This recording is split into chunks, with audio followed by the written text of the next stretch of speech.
So you just have to make it through this last little bit, and then we have lunch, okay? So I appreciate you coming, even though you could go stand in line for lunch instead. I'm talking in this session about developing on the Joomla Framework. How many of you were in the developing a Joomla component session earlier today, just so I get a good feel? Okay, good.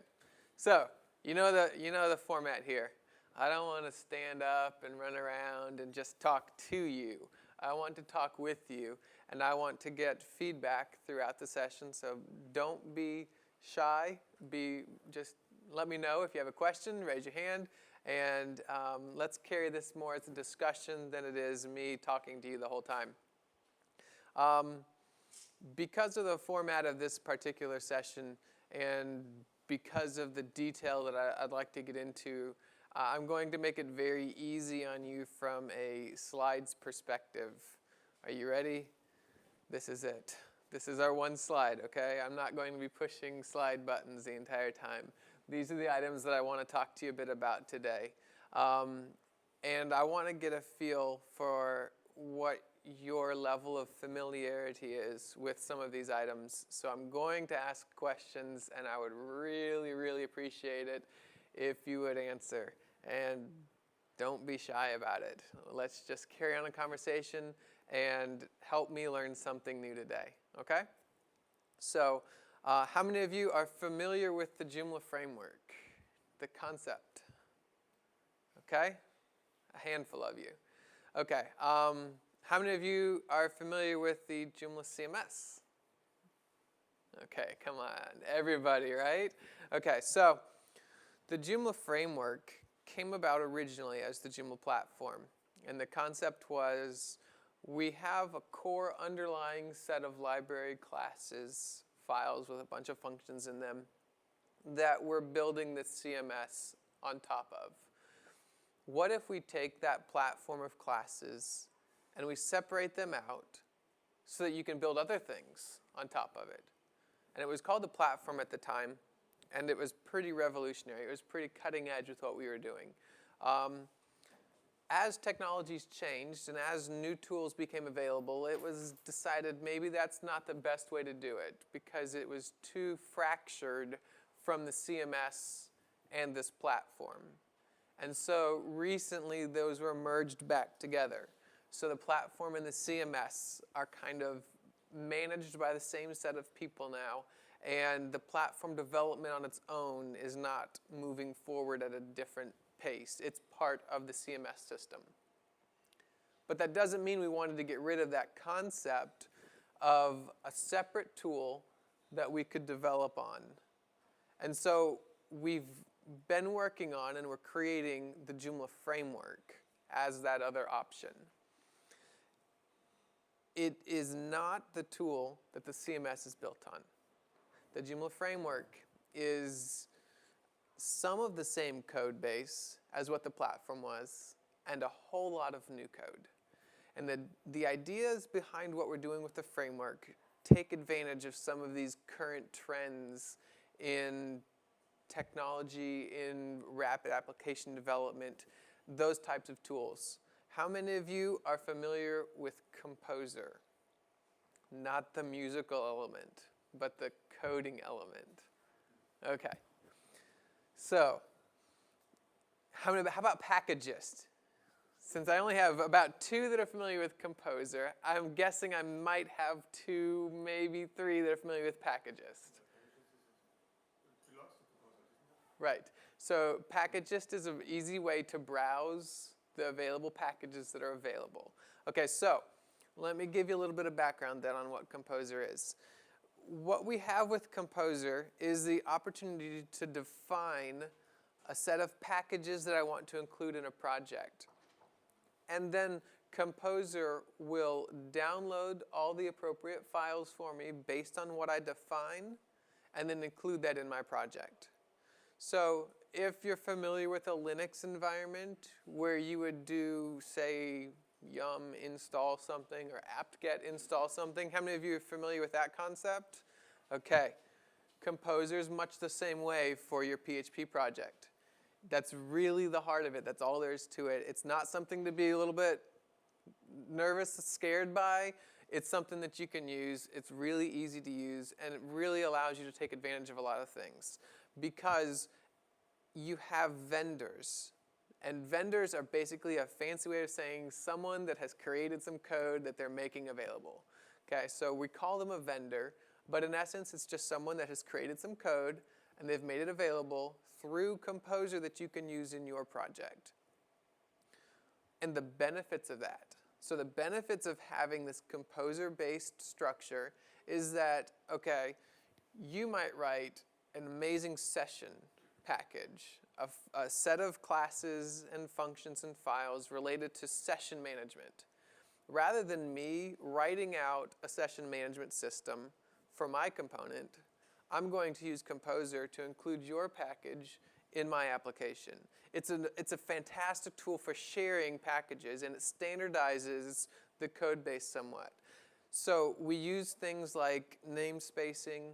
We follow PSR standards to make sure that we follow the same set of principles amongst all these different communities of developers so that we're able to share that information.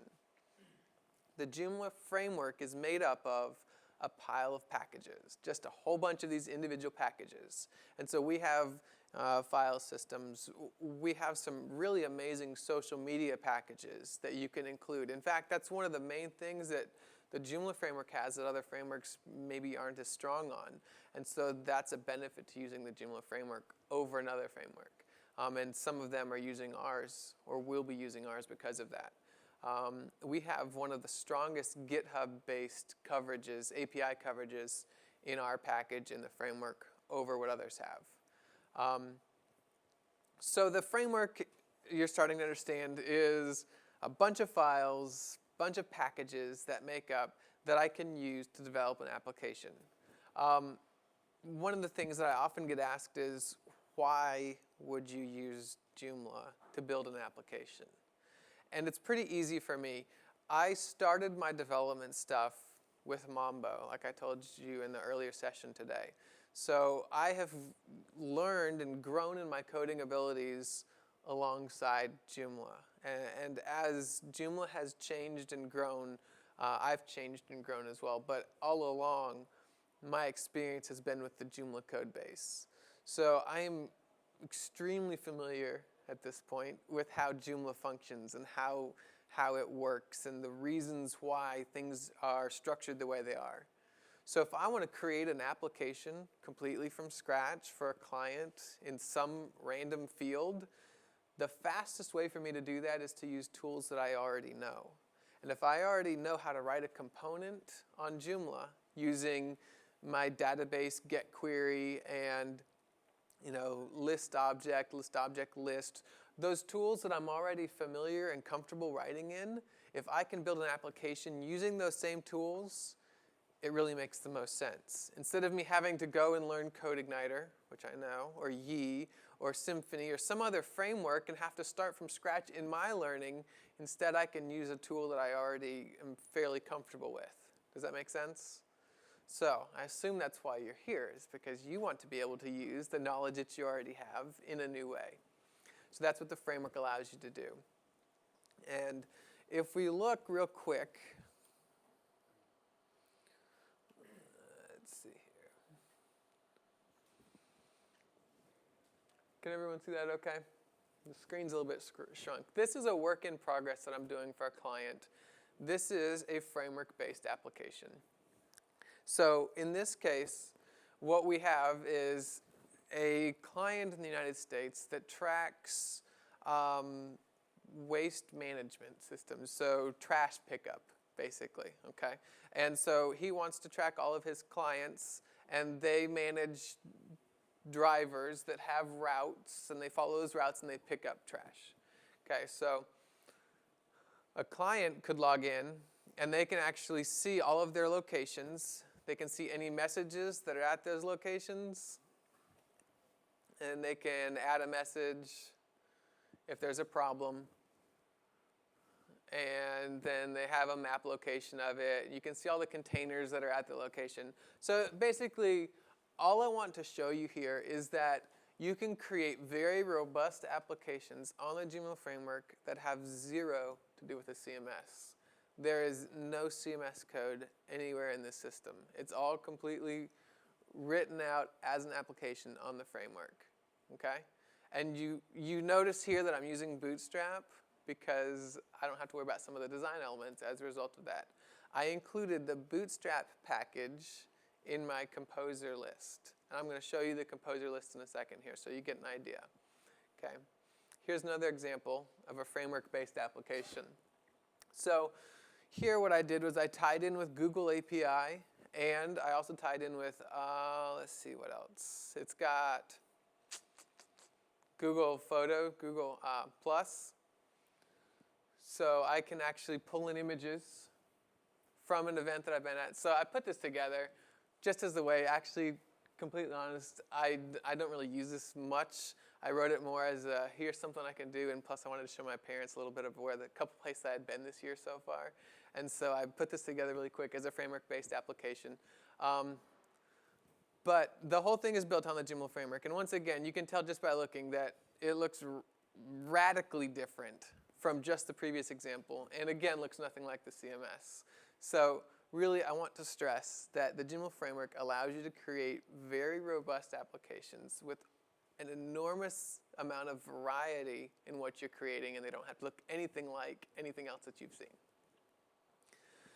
So if we look at, let's see here, I did write an article. It's in the Joomla magazine. It's also on my website about Composer and the Joomla framework. If you want to get more detailed and maybe get some more explanation about what Composer really is and how it functions, this article will give you a little bit more information about how to structure everything. And again, I'll touch on some of this real quick, but this will give you a more in-depth if you want to look at it. It's on my website. It's also on the magazine last month, the magazine.joomla.org. It was posted there as well. So if we, let's see here.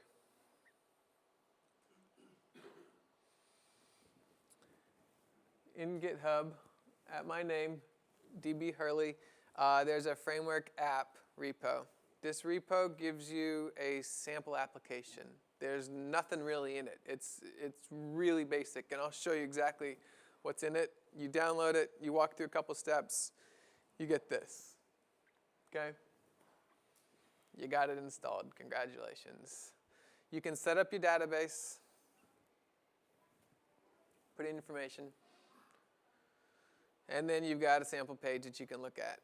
And I've got a runtime error because my configuration file does not exist, and let me show you why. Because what I started with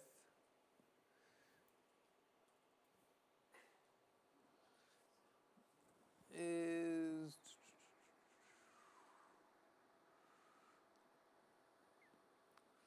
when you download it, there's a reason why I have that does not exist, is because I was supposed to show you my configuration file first. When you download it straight from GitHub, you'll get these files in this format, okay? Which are right here. So basically, pretend I just downloaded, okay? If I look at my Composer file, oh, that's horrible. Let's try something different.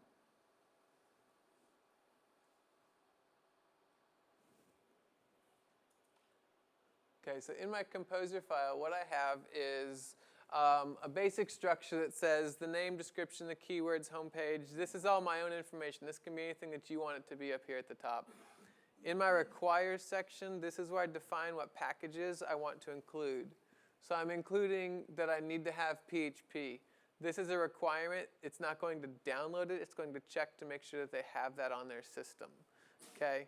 Composer is smart enough to know what needs to be a download and what needs to be a check for prerequisite.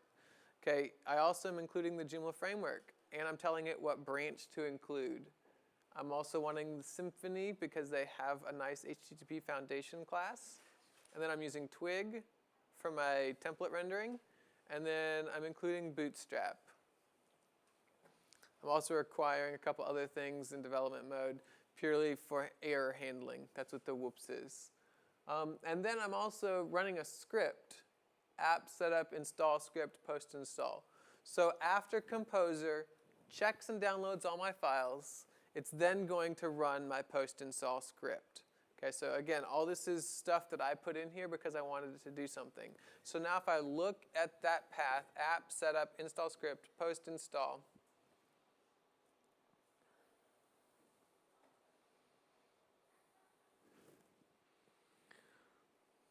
I'm using this other version of Sublime so that you can see the colors better, but this is really ugly.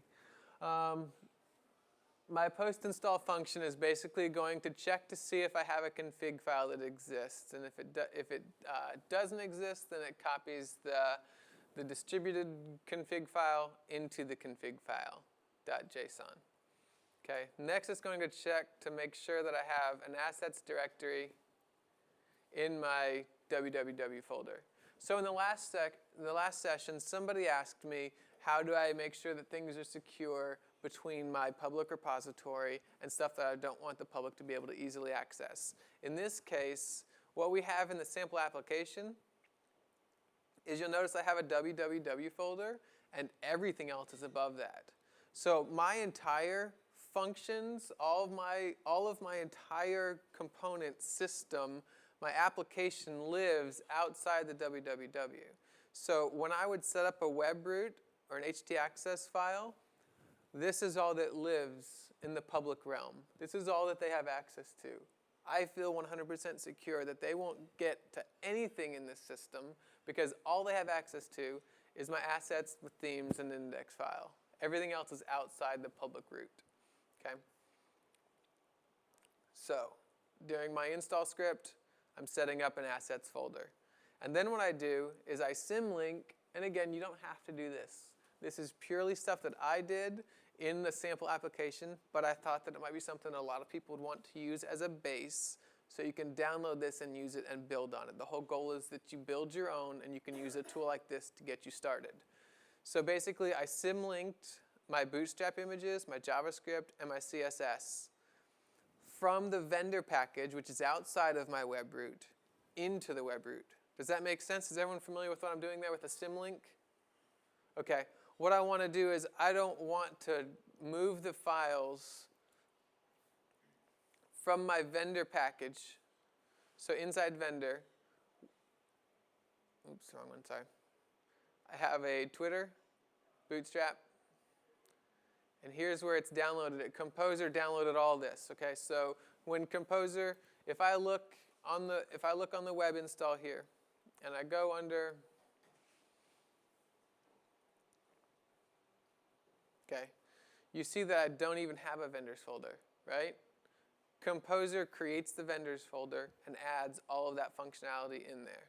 Okay, so Composer added the vendor folder and all of this stuff. And all of that is based on what was in that composer.json file. So whatever's in that file, it goes and checks. If it exists or doesn't exist, it grabs it and it sticks it in here. Make sense? Okay, so yes? Does it also work on your client machine here? Let's say it was XAMPP or something like that? Yes. Yes, it works on everything. And in fact, if I go to the blog article and I scroll down to where the sample app stuff is, so if you download this sample app as a zip file straight from GitHub, then you're going to just unzip it to a folder and you'll run Composer install. And I give you direction a little bit higher about how to set up Composer on your local machine. It's very easy to do. But yeah, you run Composer install, and it's going to look for the Composer file. It's going to add all the prerequisites. It's going to download and install everything, regardless of your server environment that your client is on. So what I do then is I symlink it into the www folder. So now I have access to it from the client side. But you can see that each of these are links. They're symlinked to the other locations. So this is where all those stuff, that's all straight from Bootstrap. I didn't have to write any of that. It's all included for me from Bootstrap. Okay?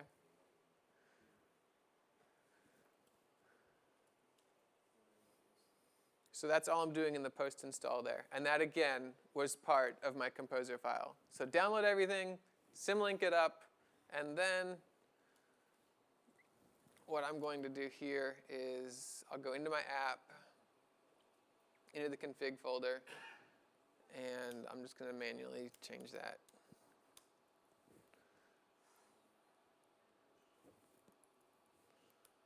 Okay, so now that loads up. Here's my news page. Okay, so if I look at that config file, in case anybody's curious what it looks like,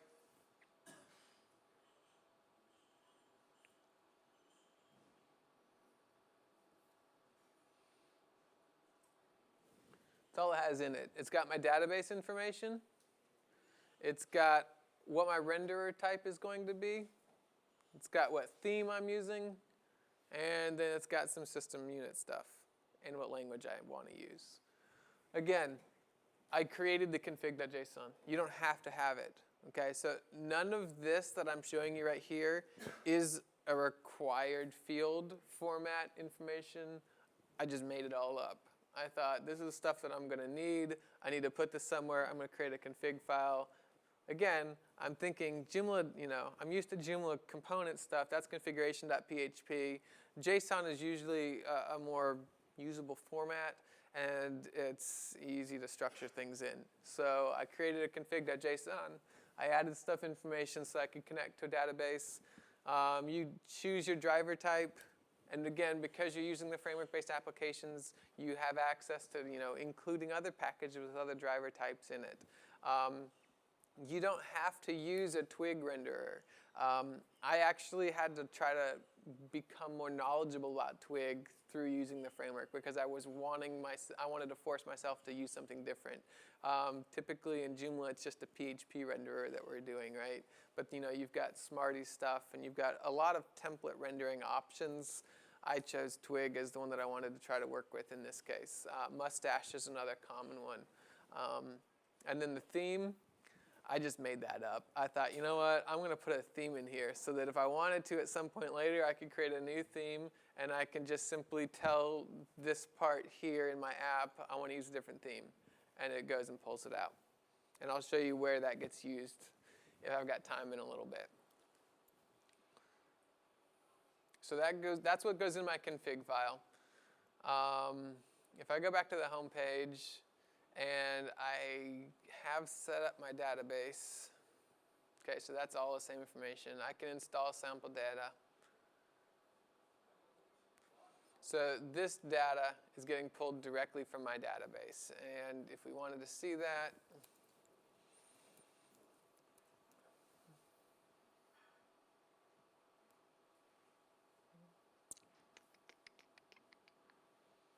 maybe.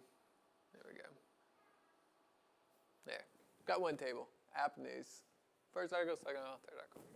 Okay. Again, completely made up arbitrary stuff. I just wanted to give you an idea of how to connect to a database. So now if you go into the code, yes, Peter. Let's assume your client really loves this Wastezilla application you made. Yes. And tomorrow they will discover Joomla CMS.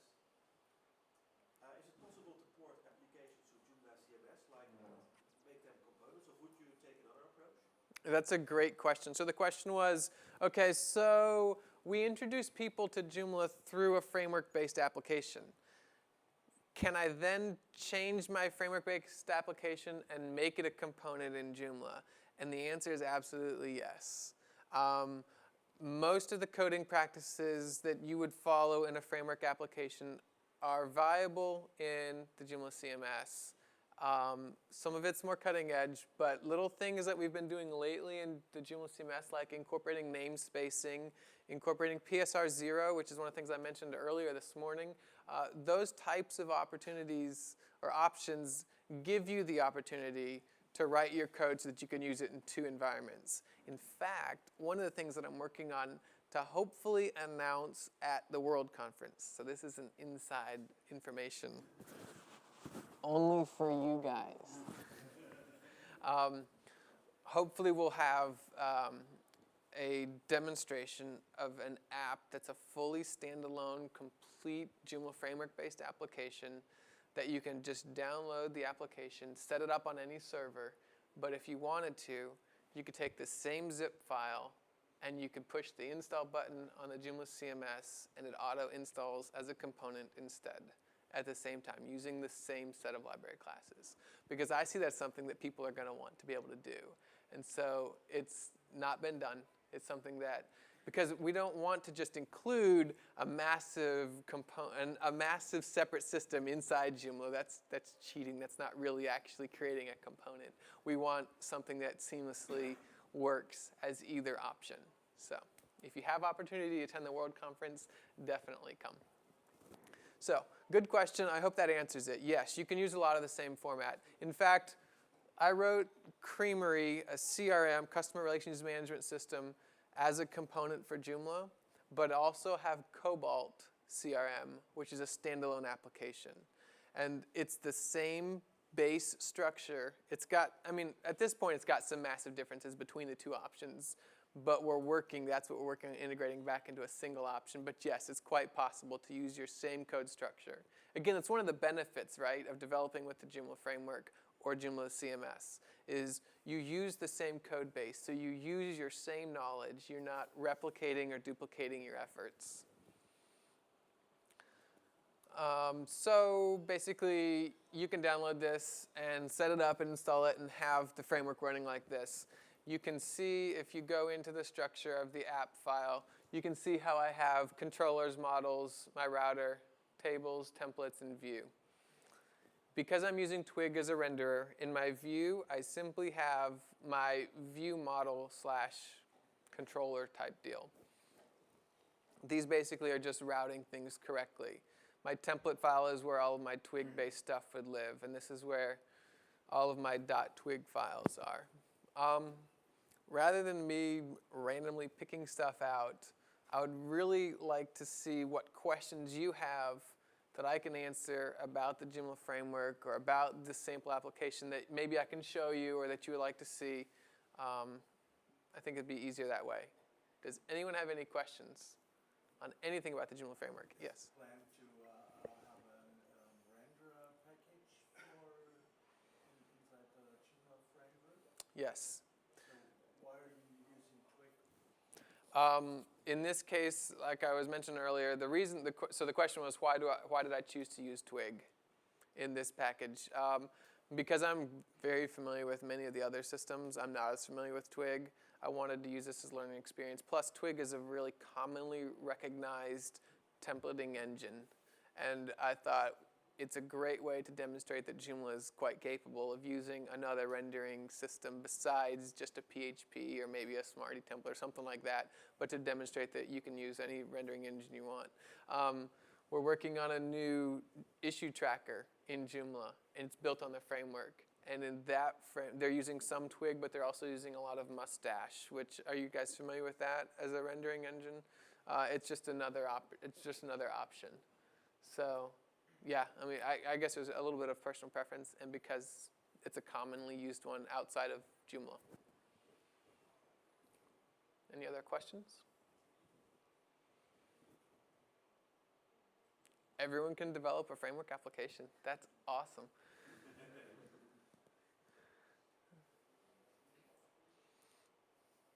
So my app.php file, which is in the root of my application folder, this is what I am extending the Joomla classes abstract web application. This is like my starting point of my application. In this case, the sample application. This is why. So in this case, I defined theme. I'm starting a new session. I'm defining my database. All those options that I do in my config. So I'm loading my configuration on construct. I'm loading my config. I'm defining a couple variables, which I really technically should be getting away from because we don't really want to have factories or static method calls because then it makes the code harder to unit test. The goal is to get all of those out.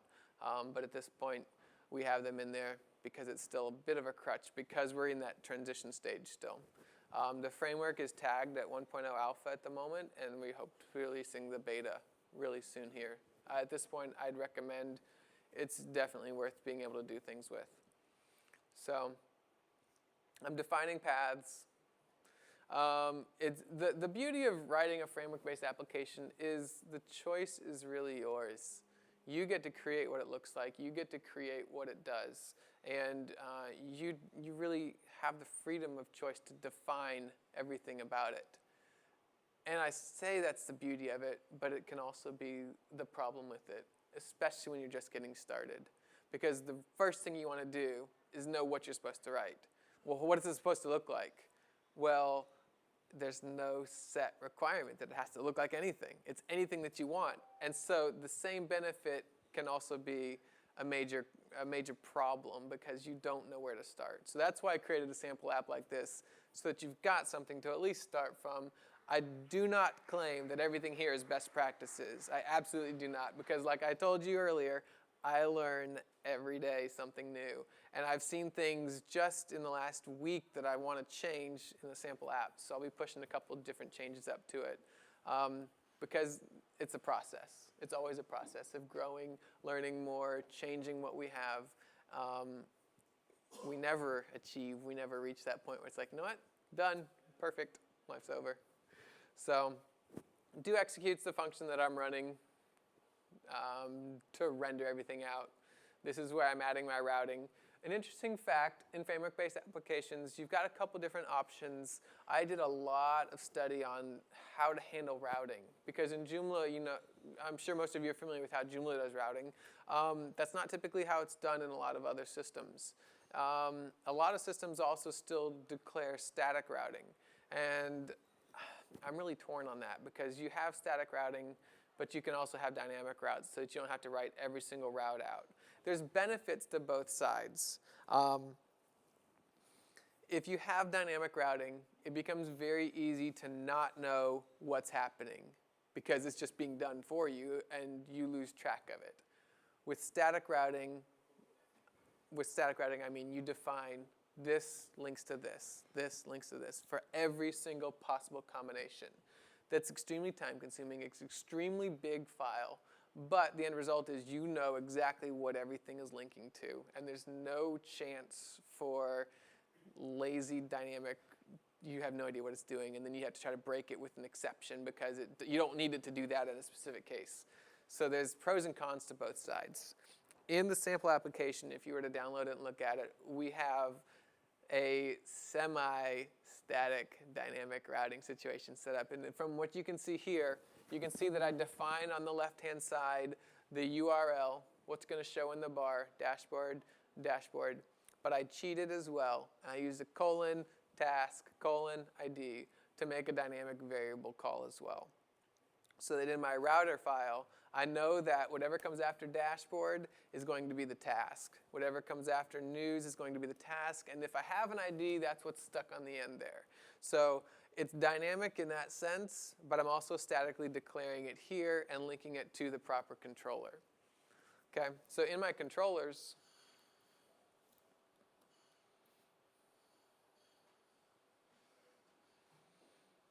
I have a dashboard controller. You'll notice that I have a default controller. So we talked earlier about whether you have controllers based on function or controllers based on data type. In the sample application, I've chosen to go with the data type. So I have a dashboard and a news controller, and they both extend a default controller.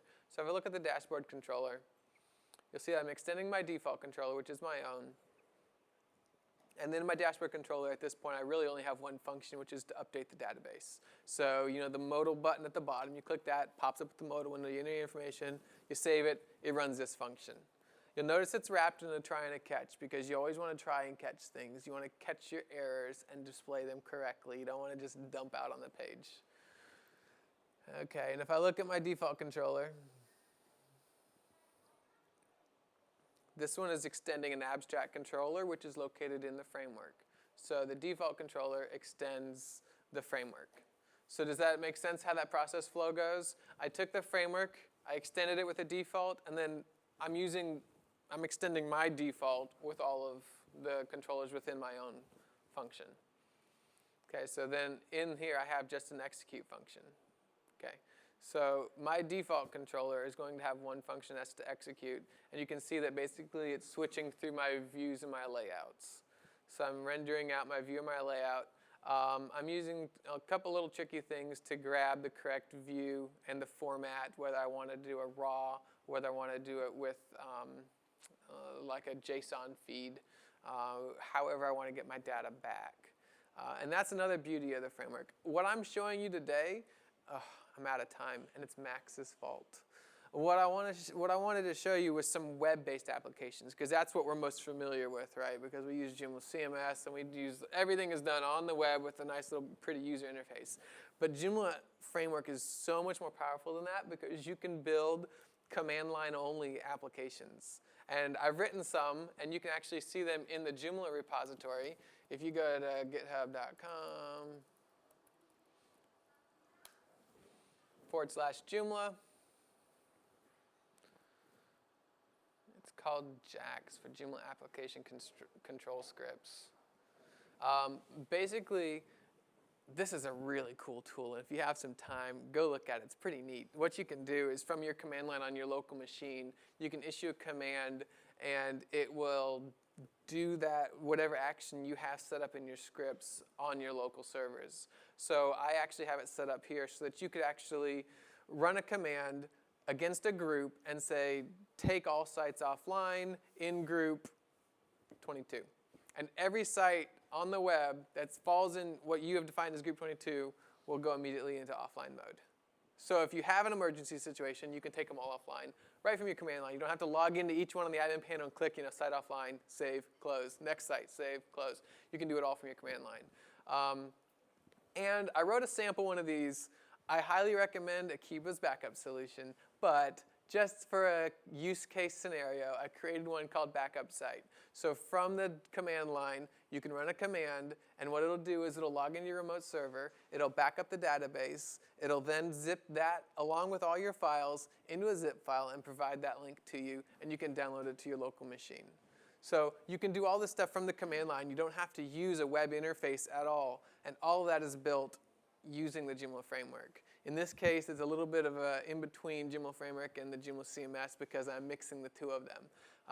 But it's just a use case. I just wanted to demonstrate some of the things that you can do with it.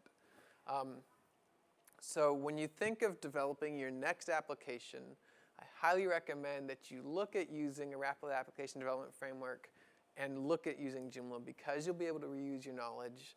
It's becoming more and more stable. You can expand it with other packages from other sources. And really the goal is we get Joomla into more developers' hands, and as a result, we get more people using the CMS as well. And we accomplish our goal of world domination. Thank you for your time.